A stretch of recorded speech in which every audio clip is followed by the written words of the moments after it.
أعوذ بالله من الشيطان الرجيم. بسم الله الرحمن الرحيم. رب زدني علما.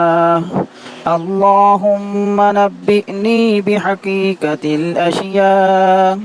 إلهكم إله واحد لا إله إلا هو الرحمن الرحيم.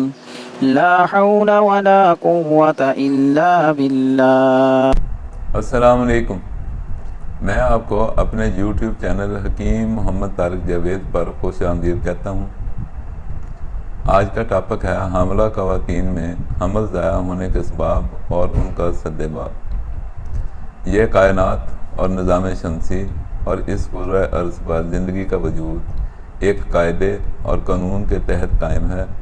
خواہ انسان ہو یا حیوان، ان کا جسمانی نظام 3 فعلیاتی ٹیشوز اور ایک الحاقی ٹیشو کے تعامل پر قائم ہے. 3 فعلیاتی ٹیشوز سننے میں جتنا سادہ نظر آتا ہے، دراصل اس نظام کی سادگی ہی اس کی پرکاری ہے. ان تینوں ٹیشوز کا اعتدال اور توازن قبل از پیدائش یعنی حمل ٹھہرنے سے لے کر پیدائش انسان ہو یا حیوان اور موت تک زندگی، صحت اور امراض کا تعلق اسی اعتدال و توازن کے قائم رہنے یا نہ رہنے سے ہے. قانون مفردہ طب اور معالجات کی دنیا میں ایک سنگ میل کی حیثیت رکھتا ہے، جس نے طب کے مردہ بدن میں زندگی اور علم کی نئی روح پھونک دی. لیکن روزی روٹی اور اپنی ذات کے چکر میں پھنس کر جو ترقی علم کا دروازہ حکیم صابر ملتانی صاحب مرحوم اپنی وفات سے پہلے کھول گئے تھے، اس سے پورا فائدہ حاصل نہیں کیا جا سکا. طب کے مقابل دوسرے طریقہ ہے علاج کمپیوٹر اور دیگر سائنسی ایجادات سے استفادہ کرتے ہوئے کہاں سے کہاں پہنچ گئے. لیکن طب کے معالجین اسی ضمنی تشخیص میں الجھ کر رہ گئے اور اسی الجھنے کی کیفیت میں علاج اور مجرب نسخہ جات کے پیچھے ہی بھاگتے رہے اور اسے ہی طلب علم سمجھتے رہے، جبکہ طب کا طرح امتیاز ہی یقینی تشخیص تھا. ایلوپیتھک اگر اپنے آپ کو سائنٹیفک علم کہتی ہے تو قانون مفردہ اپنے آپ کو درست طور پر سسٹمیٹک علم کہتا ہے. طب اور قانون مفردہ کی تشخیص اور تجویز کا مطلب ہی نظام یعنی سسٹم کی خرابی کو ڈھونڈنا اور سسٹم کی اس خرابی کو دور کرنا ہے. اگر سائنس کی ترقی اور علم کے عام ہونے کے ساتھ کمپیوٹرائزڈ میٹوں کے عام اور سستے ہونے کا فائدہ جدید اکابرین اور ماہرین طب نے کیوں تلاش نہیں کیا، جس کی بدولت طب کی تشخیص اور اس کے ساتھ ہی طب کی تجویز کمپیوٹرائزڈ ہو جاتی ہے اور آج کے جدید سائنسز جو بصارت کو ہی سب کچھ سمجھتی ہیں، اس کو بھی طب کی سمجھ آ جاتی ہے اور اس کی اہمیت اور فوقیت کو تسلیم کرنے پر مجبور ہوتی. مجھے اس بات سے قطعاً خوشی نہیں ہوتی کہ لوگ مجھے استاد تسلیم کریں اور استاد یہ کے لقب سے پکاریں، جب تک خود ان معالجین اور بذم خود طلباء طب کا اپنا ذہنی معیار ہی ڈنگ ٹپاؤ اور ترلا مارنے سے اوپر اٹھنے اور مجرب نسخہ سے بڑھ کر انہیں کسی چیز کی تلاش ہی نہ ہو. میری ساری زندگی کی محنت کا نچوڑ طب کی سائنٹیفک اور سسٹمیٹک تشخیص کو عام فہم انداز میں لوگوں کو روشناس کروانا ہے، تاکہ کم پڑھے لکھے لوگ بھی اس علم سے فائدہ اٹھا سکیں، صرف ایک شرط کے ساتھ ان کے دل اور دماغ میں علم حاصل کرنے کی تمنا موجود ہو. لیکن عمل کی دنیا سے بھاگنے والے اور صرف باتوں سے کام چلانے والے لوگ شاید مجھ سے وہ کچھ حاصل نہ کر سکیں جس کی تمنا وہ مجھ سے رکھتے ہیں. آج کا ٹاپک ہے حاملہ خواتین میں حمل ضائع ہونے کے اسباب اور ان کا سدباب. حمل قرار پانے کے بعد سب سے پہلا نقطہ جو جنین میں ظاہر ہوتا ہے وہ دل کا نقطہ ہے. پھر اس کے بعد دماغ کا نقطہ اور جگر کی باری جنین کے جسم میں ظاہر ہونے میں تیسرے نمبر پر ہے. اگر آپ اناٹمی اور فزیالوجی سے کچھ تعلق رکھتے ہوں تو آپ کو فوراً ادراک ہو جائے گا نقطہ قلب پہلے ظاہر ہونے کا مطلب جنین کی اولین غذا غلاتی یعنی تذابیت اور تذابیت کی 2 اقسام ہیں، خشک سرد اور خشک گرم. خشک سرد کے کیمیائی تحریک اور خوش گرم عضلات کی مشینی تحریک ہے۔ جنین کے بڑھنے، پھولنے اور پرورش پانے کے لیے کیمیائی تحریکوں کی اغذیہ اپنے اپنے وقت پر درکار ہوں گی۔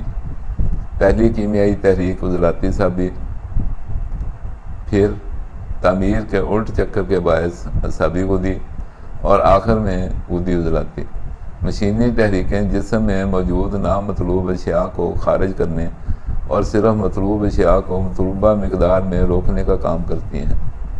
حمل قرار پانے کے بعد جنین ماں کے رحم سے چونک کی طرح چمٹ جاتا ہے اور جس مقام پر چمٹتا ہے اس جگہ اپنی گرفت مضبوط کرنے کے لیے اپنی جڑیں ماں کے رحم کی دیواروں میں پیوست کر دیتا ہے، جس کے باعث جنین کی رحم مادر میں پکڑ بھی مضبوط ہو جاتی ہے اور جنین کو اپنی ضرورت کی اشیاء حاصل کرنے کا وسیلہ بھی ہاتھ آ جاتا ہے۔ حمل کے پہلے 3 ماہ میں اگر ماں کی کھانے پینے کی عادات بہتر ہوں تو جنین کو حفاظت کا مکمل بندوبست اور ناف کے ذریعے جنین کی غذائی ضروریات پورا ہونے کا انتظام اور جنین کے فضلات کے اخراج کا نظام ماں کے دوران خون سے مکمل مربوط ہو جاتا ہے۔ اس سے اگلے 5 ماہ جنین کی بڑھوتری کے لیے مخصوص ہیں اور علم طب سے لگاؤ رکھنے والے جانتے ہیں کہ جتنی کسی کی بڑھوتری اعصابی غدی تحریک میں ہو سکتی ہے کسی اور تحریک میں ممکن نہیں، اور حمل کا آخری ماہ رحم مادر کا جسم اپنے آپ کو بچہ ڈلیور کرنے کے لیے تیار کرتا ہے۔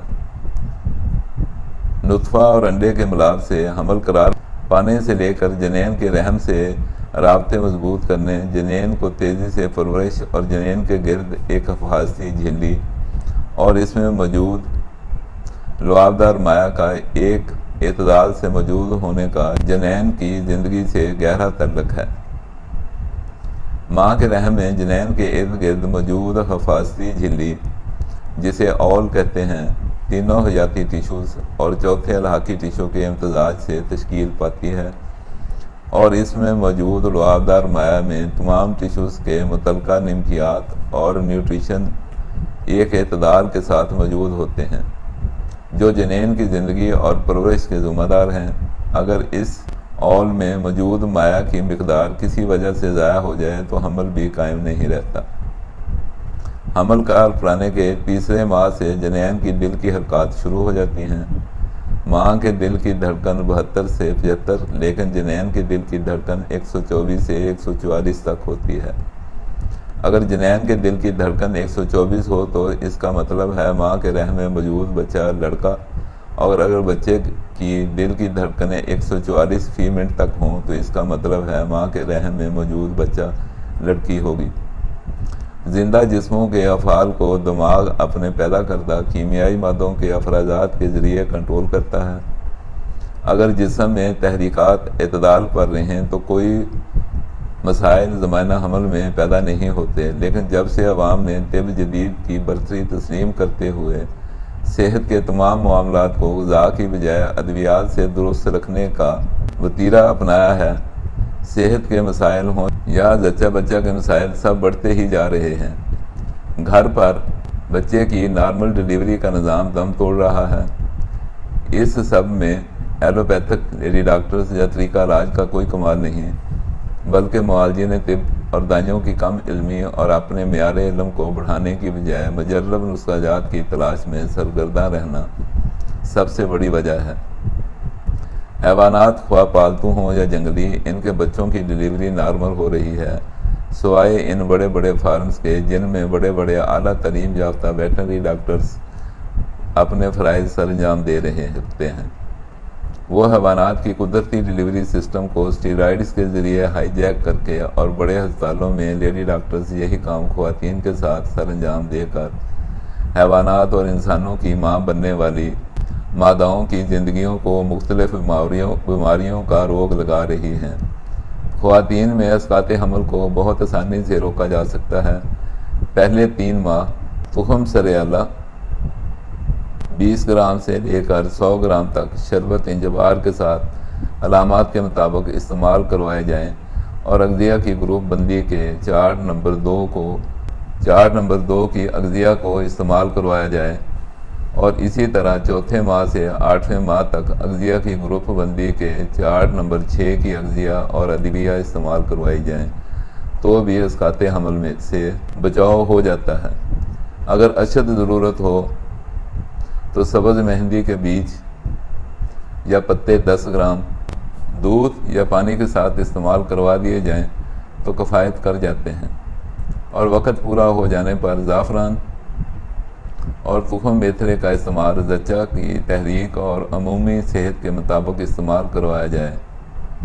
داعی یا معالج اپنے کام کو سمجھتا ہو تو بغیر آپریشن گھر پر ہی نارمل ڈلیوری ہو جاتی ہے۔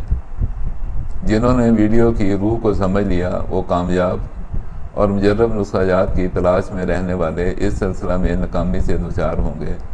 فیصلہ آپ نے کرنا ہے، آپ اپنا شمار کامیاب لوگوں میں کرنا چاہتے ہیں یا ناکام لوگوں میں۔ ہمت ہے تو کامیاب لوگوں میں شامل ہو جائیں۔ چینل کو سبسکرائب کر لیں، دوست احباب سے شیئر کرتے رہا کریں، دعاؤں میں یاد رکھیں۔